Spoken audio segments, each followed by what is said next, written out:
اللهم صل على سيدنا محمد يا رب صل وسلم دائما أبدا على حبيبك. أعوذ بالله من الشيطان الرجيم. بسم الله الرحمن الرحيم. إن الذين يلحدون في آياتنا لا يخفون علينا أفمن يلقى في النار خير أم من يأتي آمنا يوم القيامة اعملوا ما شئتم إنه بما تعملون بصير. إن الذين كفروا بالذكر لما جاءهم وإنه لكتاب عزيز لا يأتيه الباطل من بين يديه ولا من خلفه تنزيل من حكيم حميد. ما يقال لك إلا ما قد قيل للرسل من قبلك إن ربك لذو مغفرة وذو عقاب أليم. ولو جعلناه قرآنا أعجميا لقالوا لولا فصلت آياته أعجمي وعربي قل هو للذين آمنوا هدى وشفاء والذين لا يؤمنون في آذانهم وقر وهو عليهم عمى أولئك ينادون من مكان بعيد. ولقد آتينا موسى الكتاب فاختلف فيه ولولا كلمة سبقت من ربك لقضي بينهم وإنهم لفي شك منه مريب. من عمل صالحا فلنفسه ومن أساء فعليها وما ربك بظلام للعبيد. صدق اللہ العظیم.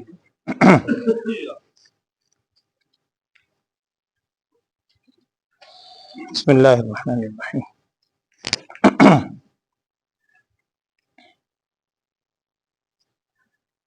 رسول صلی اللہ علیہ وسلم کی ایک حدیث ہے، ویسے میں نماز کے حوالے سے عرض کر رہا ہوں. یہ جو نماز ایک بعض روایت میں آتے آپ صلی اللہ علیہ وسلم مسجد میں آتے ہوئے سلام کیا کرتے تھے، اس میں بھی یہ خیال رکھنا ہے کہ اگر کوئی نمازی نماز پڑھ رہا ہے، تلاوت میں مشغول ہے، نماز وقف ہوتی ہے، ہر شخص کا اتنا ہی حق ہے ہر مسجد میں. اللہ نہ کرے یہ کوئی کسی کی ذاتی وہ نہیں ہوتی، تو اس میں ہر نمازی کا خیال رکھنا ضروری ہے. سلام بھی اگر کریں تو ایسے آواز میں کہ دوسرا متاثر نہ ہو. اگر کوئی خام سن رہا ہے تو وہ سن کے جواب دے دے. اس طرح سے زور سے نعرہ لگانا اللہ نہ کرے، بعض اوقات غلط فہمی سے انسان کر دیتا ہے اس کا. یہ ساری چیزیں ہی ہم سیکھنے کے لیے یہاں بیٹھتے ہیں. قرآن پڑھنے کا بیٹھنے کا اصل مقصد یہی ہے. کوئی اس میں ریاکاری مقصد ہے، نہ کسی کو دکھلانا مقصود ہے. صرف اللہ تعالیٰ اور اس کے رسول صلی اللہ علیہ وسلم کے اس طریقے کو سیکھنا مقصد ہے. اگر ہم اس کو اپنی یعنی روزمرہ کے معمولات میں اپلائی نہیں کرتے تو خالی معلومات اور ہیں. معلومات الگ چیز ہے، معلومات نالج الگ ہے. نالج آپ کو سب ہے لیکن عمل نہیں ہے تو وہ قابل غور ہے. تو ہمیں ہر چیز میں احتیاط کرنی چاہیے، خاص طور پر دوسروں کے معاملات میں. ہر آنے والے کا اللہ کے ساتھ کیا مقام ہے ہم نہیں سمجھتے، وہ کیا اللہ کا مقرب ہے ہمیں نہیں اندازہ، کس حالت سے آ رہا ہے. اور بعض بزرگوں نے ایک مثال لکھی ہے، وہ میں سے سمجھانے کی کرتا ہوں. یہ الحمدللہ آپ سب یہ باتیں مجھ سے زیادہ جانتے ہیں. وہ فرمایا کرتے تھے کہ ایک شخص وہ ہے، سمجھانے کے لیے، ایک شخص وہ ہے جس کی کوئی مصروفیت نہیں ہے، فراغت ہے. وہ نماز میں بڑے اطمینان سے آ جاتا ہے، پہلے سے یا وقت میں آ کے بیٹھ گیا اطمینان سے، یقیناً اس کا اجر و ثواب بہت ہے. لیکن ایک شخص وہ ہے جو بیچارہ ریڑھی لگا رہا ہے، اس کی ریڑھی باہر کھڑی ہے، وہ پتہ نہیں کس طرح ریڑھی پہ کپڑا ڈال کے کیا سوچ کے نکل کے آیا ہے. نماز میں بھی بار بار اس کو خیال، ڈر ہے، دھڑکا ہے میرا روزی کم نہ ہو جائے، چوری نہ ہو جائے. وہ فرمایا کرتے تھے تمہیں کیا معلوم کہ اس کی نماز کی کیا اللہ کے ہاں قدر و منزلت ہے. ممکن ہے اس کی تو خیر اللہ ہماری نماز کو قبول کر لے. تو ہر آنے والے کا جو آ رہا ہے محبت سے، ہماری وجہ سے اس کو کوئی تکلیف نہ ہو. اگر کسی ایک آدھ دفعہ اور بھی لوگوں نے کہا تھا، آج بھی کہا ہے، تو ہمیں اس کا خیال رکھنا چاہیے. ہم 2-4 منٹ تاخیر کر دیں، ہمیں کوئی وہ ضروری نہیں ہے. اور بھی اس کا کوئی دیکھ لیتے ہیں، اگر کوئی حل نکلا ہے وہ بھی کرتے ہیں. اللہ عمل کی توفیق دے، آمین. اچھا جی، بسم اللہ الرحمن الرحیم۔ آج جو ہم نے بات شروع کی ہے، جو آیات آپ نے سنی ہیں، اس کے اندر پہلے آپ کے سامنے یہ چیز آئی تھی کہ مکی صورتوں میں 3 طرح کے چیزیں ہوتی ہیں عقائد میں، جس میں توحید ہے، رسالت ہے، آخرت ہے۔ توحید کا بیان کسی حد تک پہلے بھی آ چکا۔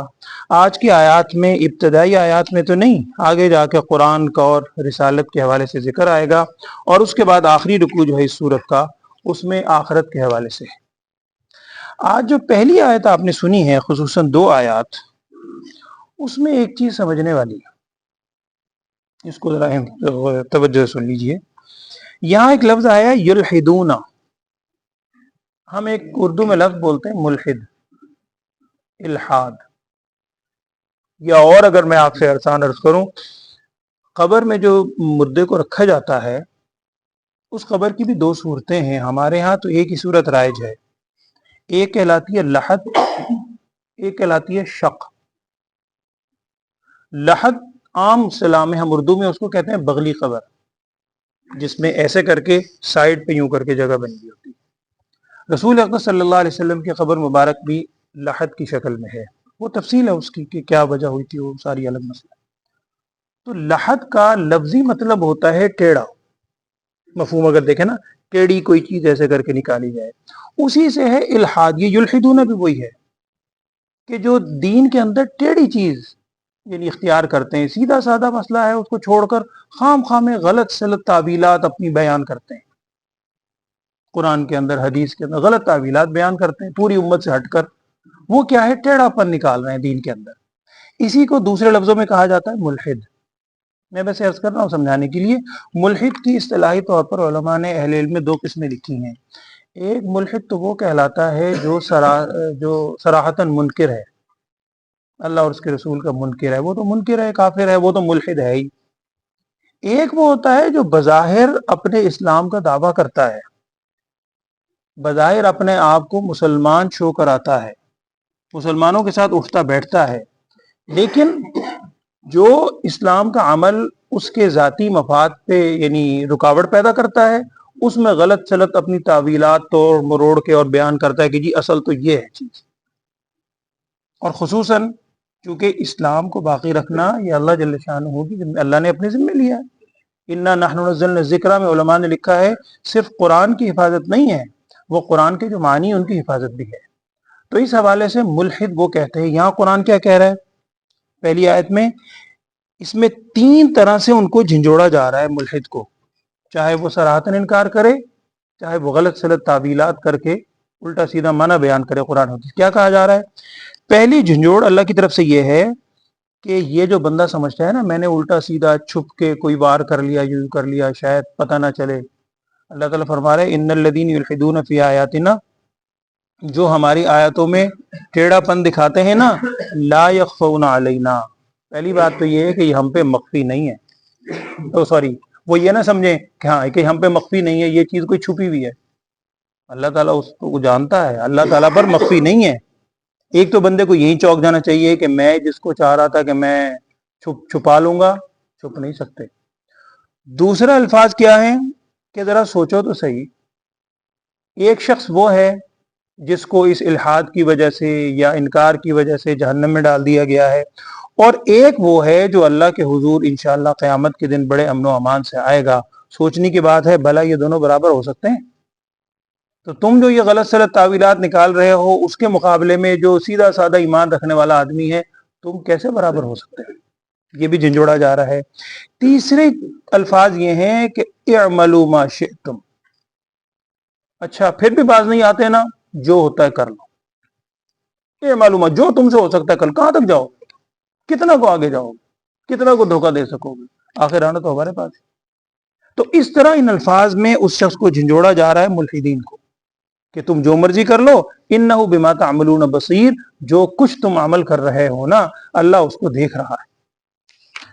اور دوسری آیت میں کیا ہے، اس کے اندر بھی علماء نے سمجھانے کے لیے لکھا ہے، اگر آپ آیت کے الفاظ کو دیکھیں، ان الذین کفروا بالذکر لما جاءہم، آگے جواب نہیں ہے، جیسے پیچھے تھا نا کہ وہ لوگ جو اللہ تعالی ہماری آیات میں ایک تجزیہ اختیار کرتے ہیں، قرآن میں کیا تھا، لا یخفون علینا، وہ ہم پر مخفی نہیں ہے۔ دوسری آیت کیا ہے کہ وہ لوگ جو کفروا بالذکر لما جاءہم، جو اللہ کی کتاب سے نصیحت سے انکار کرتے ہیں جب ان کے پاس آ جائے. یہاں بھی مطلب وہی ہے کہ وہ بھی ہم پر مخفی نہیں ہے. اس کو اصطلاحی طور پر ہم کہتے ہیں کہ یہ عبارت پچھلی عبارت سے بدل ہے، یعنی اسی عبارت کے اندر جو جواب بدل ہے لا یخفون علینا، وہ یہاں بھی لگے گا کہ لا یخفون علینا، وہ بھی ہم پر مخفی نہیں ہے، یہ بھی ہم پر مخفی نہیں ہے. اور آگے یہ ذکر کیا جا رہا ہے قرآن کا، یہ ہے قرآن کی ساری صفات ہیں، اور آگے پھر اسی سے رسالت کا اس بات آئے گا. وَإِنَّهُ لَكِتَابٌ عَزِيزٌ، بے شک یہ جو قرآن ہے نا، یہ ایسی کتاب ہے عزیز جو بڑی غالب رہنے والی کتاب ہے. کوئی اس کو آپ نے، وہ ایک مستقل عنوان ہے اعجاز القرآن کا. قرآن پاک معجزہ ہے، قرآن پاک کا ایک اعجاز ہے، اس میں بڑی تفصیل مستقل کتابیں اہل علم نے لکھی ہیں. تو یہ کتاب قرآن پاک عزیز، انتہائی غالب رہنے والی کتاب ہے ہر اعتبار سے. اب بھی غالب ہے، قیامت تک غالب رہے گی. کوئی اس کا مقابل میں ایک سورت کیا ایک چھوٹی سی آیت لکھنے کو قادر نہیں لکھ سکتا. ہر اعتبار سے قرآن غالب ہے. اور پھر یہ قرآن ایسا ہے لا یأتیہ الباطل من بین یدیہ ولا من خلفہ، کوئی باطل نہ اس کے سامنے سے آ سکتا ہے نہ اس کے پیچھے سے آ سکتا ہے. دیکھیں جو دشمن ہوتا ہے نا عام طور پہ وہ دو طرح سے حملہ کرتا ہے. یا تو بہادر ہوگا زیادہ، سامنے اسٹریٹ وے آ کے، ہم جسے کہتے ہیں فیس ٹو فیس لڑے گا، حملہ کرے گا. اس قرآن کے مقابلے میں کسی کی اتنی جرت نہیں ہے کہ ذرا قرآن کے مقابلے میں ڈنکے کی چوٹ پر کچھ بنا کے دکھائے، قرآن کو جھٹلا کے دکھائے. جھٹلا ہی نہیں سکتا، ممکن ہی نہیں ہے. اور ولا من خلفہ، پیچھے چھپ کر وار کرنا. جو بزدل ہوتا ہے وہ پیچھے چھپ کے وار کرتا ہے، جیسے بھی پیچھے ہے کہ کہتا ہے میں مسلمان ہوں لیکن قرآن کی آیتوں میں غلط سلط تعویلات پیش کرتا ہے. یہ بھی ممکن نہیں ہے. اللہ نے ہر دور میں اہل علم اور اہل حق کو اللہ تعالیٰ نے ہی ہمت دی ہے. وہ ہر دور کے اندر اس کا مقابلہ کرتے ہیں، اس کو جواب دیتے ہیں. ہر دور میں ہوتے ہیں ایسے. تو یہ قرآن ایسی چیز ہے، نہ اس کو سامنے سے اس کے باطل آ سکتا ہے نہ پیچھے سے. اور یہ قرآن ہے کیا؟ تنزیل من حکیم حمید، یہ نازل شدہ کتاب ہے کس ہستی کی جانب سے جو حکیم بھی ہے حمید بھی ہے. حکیم اسے کہتے ہیں اس ہستی کو کہ جس کا ہر فعل حکمت سے خالی نہ ہو. فعل الحکیم لا یخلو عن الحکمہ، عربی کا ایک محاورہ ہے. حکیم کا فعل حکمت سے خالی نہیں ہوتا. اور قرآن میں دوسری جگہ ہے الیس اللہ بأحکم الحاکمین، کیا اللہ احکم الحاکمین نہیں ہے؟ کیوں نہیں ہے؟ بالکل ہے. تو یہ حکیم کی طرف سے ہے. اور حمید اس ہستی کو کہتے ہیں کہ جس کے لیے مذمت کی کوئی صورت پاسبل ہی نہیں ہے، جو ہر موقع پر تعریف ہی کے لائق ہے. تو وہ جو تعریف کے لائق ہستی ہے، وہ جو حکمتوں سے بھرپور ہستی ہے، اس کی جانب سے یہ قرآن اترا ہے. اگلی آیت میں یہ کہا جا رہا ہے، یہ رسول صلی اللہ علیہ وسلم کو تسلی ہے. آپ غور کریں، ہر کچھ عرصے کے بعد جہاں کوئی اس قسم کی بات ہوتی، آپ صلی اللہ علیہ وسلم کو پیار بھرے انداز کے اندر تسلی کے الفاظ ہیں. آپ صلی اللہ علیہ وسلم کو بھی اور جو آپ صلی اللہ علیہ وسلم کے ساتھ صحابہ ہیں انہیں بھی. کیا کہا جا رہا ہے؟ ما یقال لک الا ما قد قیل للرسول من قبل، یہ نہیں کہہ سکتے آپ کو مگر وہی باتیں جو ان رسولوں کو کہی گئیں جو آپ سے پہلے. یہی کہتے ہیں نا آپ کو کہ جی جادوگر ہیں، یہی کہتے ہیں جھٹلاتے ہیں، یہی کہتے ہیں دیوانے ہیں، یہی کہتے ہیں. یہ ساری باتیں وہی ہیں جو اس سے پہلے سابقہ رسولوں کو بھی یہی کہا گیا. اور آگے اللہ تعالیٰ فرما رہے ہیں کہ یہ ساری باتیں وہی ہیں. ان ربک لذو مغفرۃ وذو عقاب علیم، یعنی اب بھی مغفرت کا دروازہ کھلا ہے. بے شک آپ کا رب بڑی مغفرت والا ہے کہ یہ لوگ اب بھی اگر توبہ کر لیں، اب بھی اگر اللہ کے حضور رجوع کر لیں یا ایمان لے آئیں تو اللہ مغفرت کرنے والا ابھی بھی ہے. لیکن اگر ایمان نہیں لاتے تو نڈر نہ ہوں، یہ نہ سمجھیں کہ وہ بچ جائیں گے. اللہ کی ذات ذو عقاب علیم، اللہ بڑا دردناک عذاب لینے والی ذات بھی ہے. وَلَوْ جَعَلْنَاهُ قُرْآنًا أَعْجَمِيًّا، یہاں قرآن کے بارے میں ایک اور اعتراض ان کا. بات وہی ہے، ہم کہتے ہیں اردو میں بھی کہ نہ کرنے کے 100 بہانے، کرنے کا ایک بھی نہیں. تو اب جب انہوں نے عمل ہی نہیں کرنا، مختلف قسم کے بہانے بنایا کرتے تھے. ایک بہانہ انہوں نے کیا بنایا؟ اب قرآن عربی میں ہے، اسی صورت کے شروع میں ہے بلسان عربی مبین، اور اہل عرب پر اترا، انتہائی فصیح و بلیغ. وہ میں نے واقعہ بھی سنایا تو عتبہ بن ربیع آیا تھا، بڑے یوں کر کے حیرت سے سن رہا تھا. پھر آپ صلی اللہ علیہ وسلم کے چہرے پہ ہاتھ رکھا تھا، یا محمد صلی اللہ علیہ وسلم آگے نہ پڑھیں کہیں ہم پہ عذاب ہی نہ اتر آئے. تو جب جواب نہیں بن پڑا تو انہوں نے ایک بات یہ کہی کہ اللہ لگا جی یہ قرآن عربی میں کیوں ہے، عجمی میں ہونا چاہیے تھا، کسی اور زبان میں ہوتا، پھر ہم سمجھتے معجزہ ہے، چونکہ رسول صلی اللہ علیہ وسلم تو عربی ہیں، وہ تو عربی بولتے ہیں، قرآن بھی عربی میں ہے، کسی اور زبان میں اگر ہمیں کلام سناتے نا پھر ہم نے سمجھنا تھا واقعی یہ معجزہ ہے۔ تو قرآن نے خود جواب دیا ہے جو واقعتاً ہر شخص سمجھتا ہے کہ اگر یہ عربی کے علاوہ قرآن کہہ رہا ہے کہ عجمی زبان میں ہوتا کسی اور زبان میں، پھر انہوں نے کیا کہنا تھا، اعجمی و عربی، لو جی عجیب ہے، کلام عجمی کا ہے اور لوگ عربی ہیں، سنا رہے ہیں عربیوں کو جن کو وہ کلام بھی نہیں آتا، تو اس کا فائدہ کیا؟ پھر یوں اعتراض کرنا تھا، کیونکہ عمل کرنا نہیں ہے، اعتراض برائے اعتراض، تو پھر انہوں نے یہ اعتراض کرنا تھا۔ اور یہاں ایک لفظ آیا، ایک لفظ ہوتا ہے عجمی، عرب عجم، ہم نے سنا ہے، آپ نے سنا ہوگا، عام طور پر ویسے لکھا ہے کہ عجم کہتے ہیں گونگے کو، گونگا جسے بولنا نہیں آتا۔ عربوں کو اپنی زبان دانی پہ بڑا ناز تھا، وہ کہا کرتے تھے جو عربی نہیں جانتا نا یہ تو گونگے ہیں، غیر عرب سارے کے سارے ہی عجمی کہلاتے ہیں۔ ایک ہوتا ہے عجمی غیر عرب کے لیے، ایک عجمی کے شروع میں اگر حمزہ لگ جائے نا اعجمی، تو اعجمی اسے کہہ رہے، وہ اس شخص کے لیے بولا جاتا ہے کہ جو فصیح و بلیغ نہ ہو، جس کے کلام میں فصاحت و بلاغت، ادبی چاشنی ہر زبان میں ہوتی ہے، اردو کی اپنی ہے، عربی کی اپنی ہے، انگریزی کی اپنی، ہر زبان میں ہوتی ہے، تو جس کے اندر گفتگو میں وہ ادبی یعنی اتار چڑھاؤ اور وہ ادبی چاشنی نہ ہو وہ کہلاتا ہے اعجمی، یعنی عجمی میں بھی وہ جو فصیح و بلیغ نہیں ہے۔ اور ایک چیز ذہن میں رکھ لیجئے، یہ نادر خان کے لیے اور بلکہ بعض حفاظ کے لیے بھی، میں نے ایک دفعہ امتحان میں بچوں سے یہ آیت سنی تو یہ آیت اس کا تلفظ بھی نسبتاً مشکل ہے۔ وہ کیا ہے؟ آپ قرآن میں دیکھیں، میں نے بھی آیت جو پڑھی ہے، اللہ معاف فرمائے، ممکن ہے میرا تلفظ بھی صحیح نہ ہو، اللہ مجھے بھی معاف کرے، تو اس میں سائڈ پہ دیکھیے ایک چھوٹا سا جملہ لکھا ہوا ہے، لکھا ہوا ہے قرأ حفص بتسہیل الحمزۃ الثانیہ، ہر قرآن میں لکھا ہوا ہے نا قرأ حفص بتسہیل الحمزۃ الثانیہ، یہ اصل میں اعجمی لفظ تھا، اس کے شروع میں حمزہ استفہام کا لگ گیا، بظاہر یہ لفظ ہے اعجمی، یہ جو لکھا ہوا نظر آ رہا ہے آپ کو، اعجمی، اعجمی و عربی، بظاہر لفظ یہی ہے۔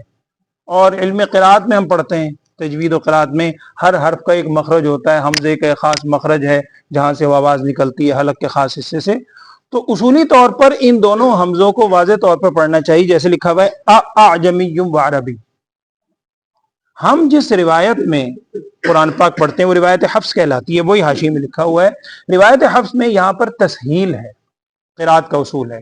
تسہیل کا مطلب ہے کہ ہم نے دوسرے حمزے کو بڑا نرم کر کے پڑھنا ہے، نرم کا مطلب ہے حمزے کی ادائیگی میں ایک جھٹکا ہوتا ہے، دوسرے حمزے کی ادائیگی میں آپ نے وہ جھٹکا نہیں دینا۔ میں آپ کو ادا کر کے دکھا دیتا ہوں، اللہ مجھ سے بھی صحیح ادا کروا دے۔ ایک تو لفظ ہے اعجمی، اعجمی و عربی، اس میں تو دونوں حمزہ اپنے مخرج سے ادا ہو رہے ہیں سختی سے۔ ایک ہے اعجمی، اعجمی، ایک تو ہے نا دونوں سختی سے، ایک ہے اعجمی، اعجمی، پہلا حمزہ سختی سے، دوسرا نرمی سے، اس کو کہتے ہیں تسہیل۔ اس کی ادائیگی بہت مشکل ہے، قرآن میں ایک ہی جگہ ہے یہ، اور غالباً شاید اسی لیے ایک جگہ ہے کہ مشکل بڑا ہے، اعجمی، اعجمی، اعجمی و عربی، تو اس میں تسہیل ہے دوسرے حمزے میں۔ امام حفص رحمۃ اللہ علیہ کے نزدیک وہی لکھا ہوا ہے قرأ حفص، امام حفص نے اس کی قرات کی ہے دوسرے حمزے کی تسہیل کے ساتھ، تو عجمی ظاہری بات ہے وہ لفظ کے اندر اس کی ادائیگی بھی تھوڑی مشکل ہے۔ تو یہ وہ کہا جا رہا ہے اس قرآن کی آیت میں کہ اگر قرآن عجمی زبان میں اترتا تو پھر انہوں نے یہ کہنا تھا لولا فصلت آیاتہ، قرآن کی تفسیر یہ جو ہو رہی ہے قرآن عجمی میں ہے دوسری زبان میں، اور قوم کون سی ہے؟ عربی۔ اب آخر میں کہا گیا کہ آپ یوں فرما دیجئے صلی اللہ علیہ وسلم کہ یہ قرآن ہدایت ہے ایمان والوں کے لیے اور شفا بھی ہے۔ اس قرآن کے اندر اللہ نے ہدایت بھی 100% رکھی ہے، ہدی للناس، ہدی للمتقین، وہاں میں نے ایک دو بات عرض کی تھی، اور اس کے اندر شفا بھی ہے، باطنی شفا تو ہے ہی یقیناً، لیکن ظاہری طور پر بھی اگر آپ دیکھیں وَنُنَزِّلُ مِنَ الْقُرْآنِ مَا هُوَ شِفَاءٌ، قرآن میں دوسری جگہ بھی ہے، قرآن کے ظاہری الفاظ میں بھی شفا ہے، کلام کے اندر تاثیر ہے۔ اور میں ویسے ایک مثال سے عرض کر دیتا ہوں، بعض لوگ جب کچھ زیادہ اس میں آ جاتے ہیں نا، یعنی خشکی کے اندر، میں معذرت کے ساتھ وہ لفظ نہیں بولنا چاہ رہا، تو وہ اس قسم کی باتیں کرتے ہیں، سر یہ قرآن پڑھنے سے، چھو کرنے سے کیا ہوتا ہے؟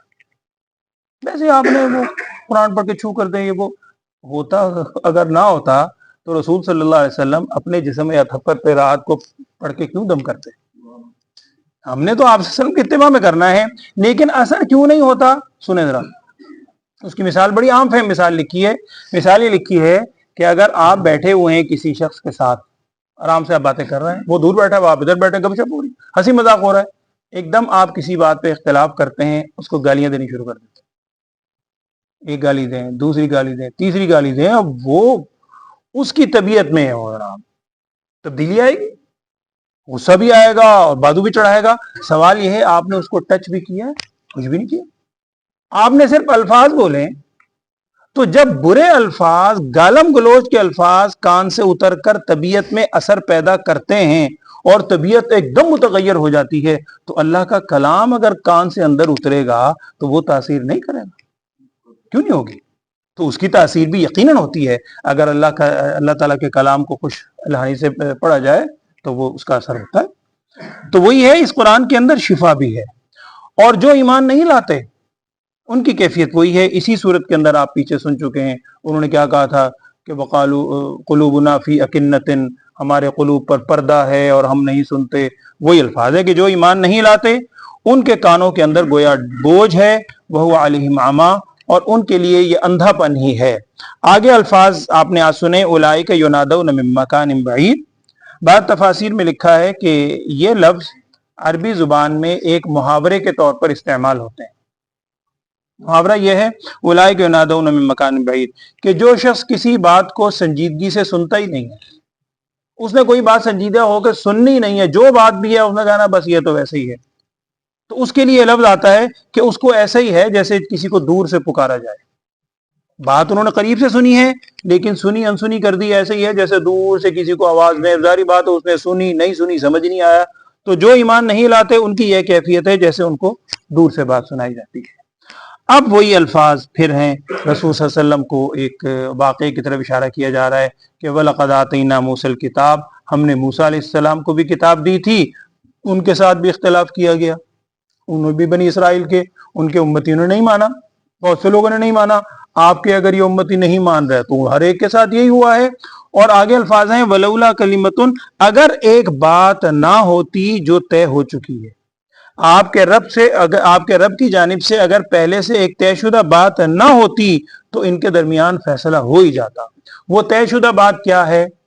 کئی معنی اس کے لکھے ہیں، عام مفہوم معنی اس کے یہی ہے، وہ طے شدہ بات یہ ہے کہ اللہ جل شانہ کی طرف سے ان کو عذاب ہوگا آخرت میں۔ اللہ نے وقتی طور پر مہلت دے رکھی ہے، کچھ سانسوں کی مہلت ہے، اس کے بعد اللہ کی طرف سے آخرت میں عذاب ہوگا۔ تو وہ طے شدہ بات نہ ہوتی تو ان کے لیے فیصلہ ہو جاتا۔ وَإِنَّهُمْ لَفِي شَكٍّ مِّنْهُ مُرِيبٍ، اور بے شک یہ قرآن کے بارے میں شک میں پڑے ہوئے ہیں، اور ایسا شک ہے مریب جس نے ان کو تردد میں ڈال رکھا ہے، یہ فیصلہ ہی نہیں کر پا رہے کہ مانے یا نہ مانے، سنتے بھی ہیں لیکن پھر انسنی کر دیتے ہیں، تو اس شک میں پڑے ہوئے ہیں۔ اب آخری آیت میں ہے کہ جو شخص نیک عمل کرے گا، یہ کوئی نعوذ باللہ اللہ کا اس پر ظلم نہیں ہے، ان کو جو عذاب ہو رہا ہے، جو نیک عمل کرے گا وہ اپنی ذات کے لیے کرے گا، اور جو برا عمل کرے گا اس کا وبال بھی اس کی ذات پر خود ہی آئے گا۔ اور وما ربک بظلام للعبید، اس آیت میں بھی ایک تھوڑا سا سوال آتا ہے، وہ میں مختصر عرض کر دیتا ہوں۔ آیت کا مفہوم یہ ہے کہ آپ کا رب بندوں پر ظلام، مبالغہ ہے، ظلام کا مطلب ہوتا ہے بہت زیادہ ظلم کرنے والا، بہت زیادہ۔ آپ کا رب بندوں پر بہت زیادہ ظلم کرنے والا نہیں ہے۔ یہاں ایک سوال سطحی طور پر ذہن میں آتا ہے، وسوسہ بھی شیطان ڈال سکتا ہے، اور تفاسیر میں لکھا ہے کہ انسان کہتا ہے کہ یہ قرآن کہہ رہا ہے اللہ تعالیٰ بندوں پر بہت زیادہ ظلم نہیں کرتا، کیا مانا؟ نعوذ باللہ تھوڑا کرتا۔ نفی کس کی ہے؟ بظاہر مبالغے کی، کہ اللہ بہت زیادہ ظلم کرنے والا نہیں، ظلام مبالغے کا ہے، تو بہت تو نہیں کرتا، کیا تھوڑا کرتا ہے؟ تو یاد رکھیے اس کے بہت سے جواب سمجھانے کے لیے دیے ہیں۔ سب سے بہترین جواب یہ ہے کہ جناب نفی اس جگہ مبالغے کی نفی نہیں ہے، بلکہ نفی میں مبالغہ ہے، مبالغے کی نفی نہیں ہے بلکہ نفی میں مبالغہ ہے، کہ نفی کا مطلب اللہ ظلم نہیں کرتا، اس کو مبالغے کے طور پر کہا جا رہا ہے، بالکل ذرہ برابر بھی ظلم نہیں کرتا۔ ایسا بھی ہوتا ہے کہ ہر جگہ یعنی اس چیز کی نفی نہیں ہو رہی ہے جو نفی کی جا رہی ہے، اس میں مبالغہ ہے کہ اللہ ذرہ برابر بھی ظلم بندوں پر نہیں کرتا۔ اگر بندے کو کچھ ملتا ہے اپنے اعمال کی وجہ سے ملتا ہے، وہی عمل سے زندگی بنتی ہے، جنت بھی جہنم بھی، یہ خاکی اپنی فطرت میں نہ نوری ہے نہ ناری ہے۔ علامہ اقبال نے غالباً کہا۔ اللہ تعالی ہمیں نیک عمل کی توفیق دے، آمین۔ اعوذ باللہ من الشیطان الرجیم، بسم اللہ الرحمن الرحیم۔ ان الذین یلحدون فی آیاتنا، بے شک وہ لوگ جو ٹیڑھا پن اختیار کرتے ہیں ہماری آیات میں، لا یخفون علینا، وہ یہ نہ سمجھیں کہ کوئی اللہ پر یہ چیز چھپی ہوئی ہے، لا یخفون علینا، وہ ہم پر مخفی نہیں ہے، ہم پر ان کا عمل چھپا ہوا نہیں ہے۔ افمن یلقی فی النار خیر ام من یأتی آمنا یوم القیامہ، کیا یہ بتاؤ کہ وہ شخص یلقی فی النار، جس کو ڈال دیا جائے آگ میں، وہ زیادہ بہتر ہے یا وہ شخص جو امن کے ساتھ آئے گا قیامت کے دن؟ ظاہری بات ہے امن و امان میں آنے والا وہ زیادہ بہتر ہے، تو پھر تم یہ کجی کیوں اختیار کرتے ہو، سمجھتے نہیں ہو؟ اعملوا ما شئتم، اچھا اگر پھر بھی سمجھ نہیں آ رہی ہے تو اعملوا ما شئتم، جو تم سے ہو سکتا ہے کر لو، جو چاہتے ہو کر لو، جاؤ گے کہاں؟ اللہ تعالیٰ کی ذات انہ بما تعملون بصیر، بے شک اللہ تعالیٰ تمہارے سارے اعمال کو دیکھ رہا ہے۔ ان الذین کفروا بالذکر، بے شک وہ لوگ جنہوں نے انکار کیا ذکر کا، ذکر سے مراد عام نصیحت بھی ہے، قرآن بھی ہو سکتا ہے، بے شک وہ لوگ جنہوں نے انکار کیا ذکر کا، نصیحت کا، قرآن کا، لما جاءہم، جب ان کے پاس آئی، وَإِنَّهُ، اب یہاں وہی ہے کہ ان کے بارے میں کیا ہے، لا یخفون علینا، وہ بھی اللہ پر مخفی نہیں، جو قرآن کا انکار کرنے والے ہیں وہ بھی اللہ پر مخفی نہیں ہیں۔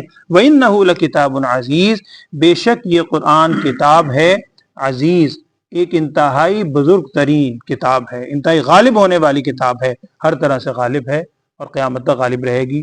یہ آپ صلی اللہ علیہ وسلم کے معجزات میں وہ معجزہ ہے جو اب بھی زندہ ہے اور قیامت تک رہے گا انشاءاللہ۔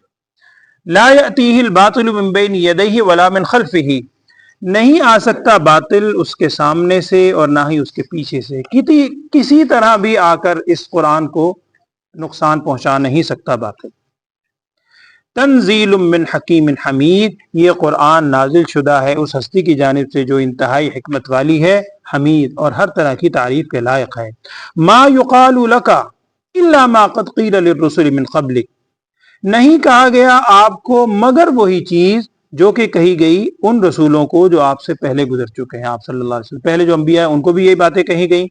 ان ربک لذو مغفرۃ، بے شک آپ کے رب کی مغفرت ابھی بھی موجود ہے، بڑی مغفرت والا ہے، اب بھی اگر وہ ایمان لے آئے تو وہ مغفرت قبول کر لے گا۔ وذو عقاب علیم، لیکن اس سے اللہ کی پکڑ سے وہ بچ بھی نہیں سکتے، اللہ کی ذات بہت دردناک عذاب لینے والی بھی ہے۔ وَلَوْ جَعَلْنَاهُ قُرْآنًا عَجَمِيًّا، اور اگر ہم بناتے اس قرآن کو آجمی، آجمی مانے یعنی عجمی میں بھی وہ جو بالکل فصاحت و بلاغت والا نہ ہوتا، اگر ہم اس کو دوسری کسی زبان میں، عجمی زبان میں قرآن بناتے تو لقالو، پھر انہوں نے یہ کہنا تھا لولا فصلت آیاتہ، کیوں تفصیل بیان نہیں کی گئی اس آیت کی، کیا کہ آجمی و عربی، کہ یہ جو قرآن تو عجمی ہے اور قوم کیا ہے، عربی۔ پھر انہوں نے یہ اعتراض کرنا تھا، قل، آپ صلی اللہ علیہ وسلم فرما دیجئے، هو للذین آمنوا ھدی وشفاء، یہ قرآن ہدایت ہے ان لوگوں کے لیے جو ایمان لائے اور شفا بھی ہے۔ لیکن والذین لا یؤمنون فی آذانہم، وہ لوگ کہ جو ایمان نہیں رکھتے، فی آذانہم وقر، ان کے کانوں کے اندر بوجھ ہے، ڈاٹ ہے، وہو علیہم عمی، اور وہ یہ قرآن ان کے لیے اندھا ہونے کا باعث بن رہا ہے کہ وہ دیکھنے کے باوجود بھی حق کو دیکھ نہیں سکتے۔ اولئک ینادون من مکان بعید، یہ ایسے ہی ہیں کہ جیسے انہیں پکارا گیا ہو بہت دور سے، یعنی جیسے دور سے کسی کو پکارا جائے سنتا نہیں ہے، یہ بھی سنتے نہیں ہیں۔ وَلَقَدْ آتَيْنَا مُوسَى الْكِتَابَ فَاخْتُلِفَ فِيهِ، اور بے شک ہم نے دی موسیٰ علیہ السلام کو کتاب، فَاخْتُلِفَ فِيهِ، اس میں بھی اختلاف کیا گیا اسی طرح۔ وَلَوْلَا كَلِمَةٌ سَبَقَتْ مِنْ رَبِّكَ، اور اگر نہ ہوتی ایک بات جو آپ کے رب کی جانب سے پہلے گزر چکی ہے، لَقُضِيَ بَيْنَهُمْ، تو ان کے درمیان فیصلہ کر دیا جاتا۔ وَإِنَّهُمْ لَفِي شَكٍّ مِّنْهُ مُرِيبٍ، اور بے شک وہ اس قرآن کے بارے میں شک میں پڑے ہوئے ہیں، ایسے شک میں جس نے ان کو تردد میں ڈال دیا ہے۔ من عمل صالحا فلنفسہ، جو شخص نیک عمل کرے گا وہ اپنی ہی ذات کے لیے ہے، اور ومن اساء، جو برا عمل کرے گا فعلیہا اس کا وبال بھی اسی پر آئے گا، وما ربک بظلام للعبید اور آپ کا رب ذرہ برابر بھی ظلم نہیں کرنے والا اپنے بندوں پر، وہ تو انتہائی غفور الرحیم ذات ہے۔ اللہ تعالی ہمیں بھی توبہ کرنے کی توفیق عطا فرمائے، اللہم آمین۔ الحمدللہ، اللہ کے شکر فضل سے 24 پارے ہمارے مکمل ہو گئے۔ بسم اللہ الرحمن الرحیم، الحمدللہ رب العالمین، اللہم صلی علی سیدنا و مولانا محمد وعلى آل سيدنا ومولانا محمد وبارك وسلم. اللهم ارنا الحق حقا وارزقنا اتباعه وارنا الباطل باطلا وارزقنا اجتنابه. یا اللہ ہم سب کے گناہوں کو معاف فرما، خطاؤں سے درگزر فرما، قرآن پر کامل طور پہ ہم سب کو عمل کرنے کی توفیق عطا فرما، قرآن کی محبت ہمیں عطا فرما، قرآنی زندگی ہمیں عطا فرما، قرآن کا عامل ہمیں بنا، قرآن کا عالم اور قاری ہمیں بنا، اس قرآن کو قبر میں حشر میں ہمارا مونس و غمخوار بنا، اس قرآن کو یا اللہ قیامت میں ہمارے لیے سفارش کرنے والا بنا۔ وصلی اللہ تعالی علی خیر خلقہ سیدنا و مولانا محمد وعلی آلہ واصحابہ اجمعین برحمتہ۔